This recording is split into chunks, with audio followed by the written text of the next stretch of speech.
The views, thoughts, and opinions expressed on the Nova Society are those of our guests and panel members and do not represent the views, thoughts, and opinions of any institution any member of the Nova Society is associated with. The material information presented on the Nova Society is for general information purposes only. Reproduction or dissemination for the purpose other than education is prohibited without express written consent of the Nova Society.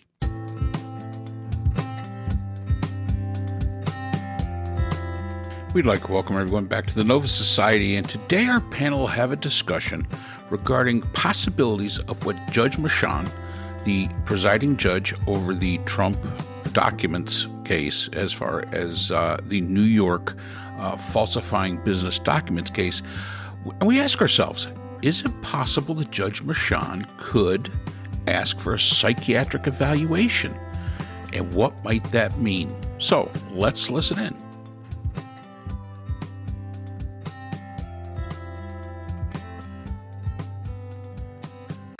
The best thing that this Judge Merchan can do is order him a psychiatric. I was told that it's Article 730 of the New York State law that a judge can order a psychiatric evaluation. He can do this actually before sentencing, and that would really be the best thing that he could do, because there's something not well with that man, and he's managed to stay away from psychiatrists, and there's the Goldwater rule says that you can't make psychiatric evaluations on somebody who you haven't actually sat down and evaluated. A judge can order that evaluation. I'm sure he'll take it to the Supreme Court before it happens, but that would really be the best thing that could happen to the country is the exposure of Donald Trump's mental illness for the rest of the country and the world. No, I wasn't aware of that. So that if the judge can order that, that becomes compulsory, correct? But Trump can appeal it. And I suppose he can appeal it. And Brooke, I'm not saying that the judge has done this or is even discussing it. This is what I'm saying needs to be done next. Right. And the judge can do it. It's within his rights. I had not even known about that. That's a really great idea. Mark, Scott's suggestion, which I think is really great, which nobody else has mentioned, is that Judge Merchan can order Trump to have a psychiatric evaluation under New York State Code 730. And that can be done before sentencing. And that would... that I had not been aware of that. And that would definitely do us all a favor, which is certainly yes. It would. But whether Trump could appeal it or delay it or get out of it somehow, I don't know that. I'm sure he would try. Well, let's face it, he's a convicted felon at this point in time. His ability to refuse things, like going to go see the probation officer, this is not an option. I'm sorry, it's not an option. That's what you have to go do. And yes, his lawyers can argue against it and all that stuff. That's perfectly fine. But if the judge issues it and says, this is what you're going to do, he has to do it, or you are in contempt of court. So I think we sometimes get this idea that, he has options here, and he does not have options. The fact is that if a judge says, you go here, you're going to do this, that's it. So, yeah, it'd be nice if they did that. I don't know if I've heard it suggested. I don't know if the district attorney's office would have to make that suggestion. And yes, of course, Trump's lawyers are going to argue against it, tooth and nail, which they have the right to do. That's not a problem. But when it all really comes down to it is that the presumptive nominee for the Republican nomination for president is a convicted felon, and he will be. I'm not going to say he's going to be treated like everybody else. I'm not going to say that, because that's not reality. But he still has such as he had to turn in guns, such as he cannot vote in some places. I mean, there are certain things, regardless of the fact, and I think somebody made a great analogy. You can't own a gun in New York State, but you can have the nuclear codes.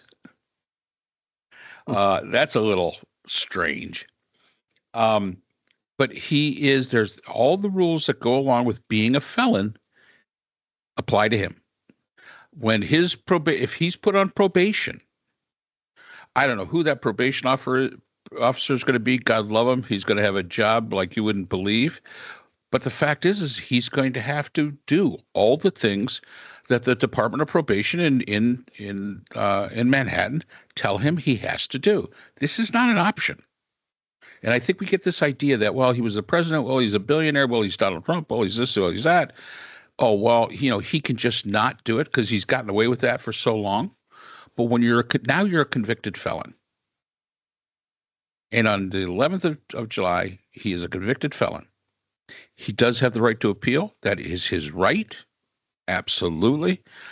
But unless the appeals court overturns the original verdict, you're a convicted felon, and everything that all the stupid prizes that go with being stupid come along with it. That's like people that I heard say, "Well, take it directly to the Supreme Court." Supreme Court can't do it. It has to go through the appeals process of New York State. Has to do that first. Those are the rules, guys. Sorry. You just don't get to, pass go and collect $200 immediately. That's not the way this works. So, as I understand it, also, he loses the right to be called Mr., and he has to be referred to as convicted felon. I don't remember. No, that's all. That's that probably came off of MSNBC. Think about that for a minute. Does he also have to wear a scarlet letter? I mean, come on. No, I mean, we don't. He's already orange. They could wipe away some of the orange and put a CF on his face. Or a big L for loser. So this is what the justice system has turned into. Scott saying that nobody will be happy with the Hunter Biden thing unless it goes before Madam Guillotine, and Brooke wanting to have the ex-president, because he's a felon, not be called Mr., but instead have a scarlet letter put onto his forehead so that everybody knows that, we have devolved into that. I mean, it's an amazing country we've got here, don't you think? I do think it's funny. I don't think it's mandatory, but I do like convicted felon Donald Trump. Why not? As a phrase to use all the time. It's a great honor. It's a great honorific for him. It is. It is a great honorific for him. They were talking the other day about security clearance. Yes. And, the idea is that as the president of the United States, well, I mean, that's almost a given. You have to. Right. That's even as a candidate. Yeah. I mean, this has created so many different scenarios of we have no idea what to do. And people say, well, the founding fathers did not think that in the 21st century, we would have been this stupid to put somebody like this in. And if you look at Article 2, it says if anybody's been convicted of high crimes and misdemeanors, he has, while in office. Okay. All right. Well, then that's not going to work, I guess. I think the suggestion, and actually maybe next time when we come on, when we have more time. Yeah. One of the suggestions, it's from an email that we received about the suggestion that each state could, by state law, mandate that convicted felons are not allowed to run for public office, because they are allowed to say you can't vote. Right. Now there's some argument there. I mean, I'm really going to have to look that up and see what I can find onto it if that's legitimate to do. Well, in some states that is the law. There's a really complicated one in Florida, right? That says that Trump can vote in Florida, even though Florida has a law that says that convicts can't vote. As long as Trump is not incarcerated. No, but it's also because Trump was convicted in New York, and in New York, felons can vote. Oh. Well, it was the other thing is that Trump could, and again, I have not looked at this law at all, and I did because he couldn't vote in Florida because he's a convicted felon. However, because he was convicted in New York, if he petitioned the state of New York to be able to vote in Florida, he could do so. Okay. You would take and I'm really not even sure. I think he would have to petition it to the district attorney's office of where the conviction was made, or the judge. I'm not sure which. Another thing that we'll have to look up and see, because I did hear that as well. I'm not going to say it's true, but the law in Florida is rather complicated and convoluted when it comes on down to it, and that will be something that we will. Well, all DeSantis has to do is wave his magic. Governor has no. Nope. He doesn't. The governor of Florida cannot pardon somebody that is convicted in New York. Oh. That goes back to New York. He can try to wave his little magic wand in his little white boots with their risers in them. And the fact is that he can't change. This happened in the state of New York, and the governor of Florida has no power whatsoever there. Yeah, well, I mean, DeSantis has ignored the law before. And said that he would ignore the extradition law of Florida or extradition of New York, and he would do this or he would do that. So maybe he doesn't care. Maybe. I guess we'll see. Yeah. So that's all the time we have for today's episode. The Nova Society is a production of the Phoenix Research Institute. We'd like to thank our sponsors for this episode. BH Conflict Resolution Services, a full-service dispute resolution firm offering expert and cost-effective mediation services to couples, groups, and businesses. BHCRS can be reached at www.bhcrs.com. We'd also like to thank our podcast partners, Buzzsprout, who hosts the Nova Society, Audacity, our editing partners, and Podkite, who does all of our analytics. iHeartRadio, where people get their music and podcasts, Apple iTunes, the largest source for music and podcasts on the internet, Spotify, the most popular source for the Nova Society.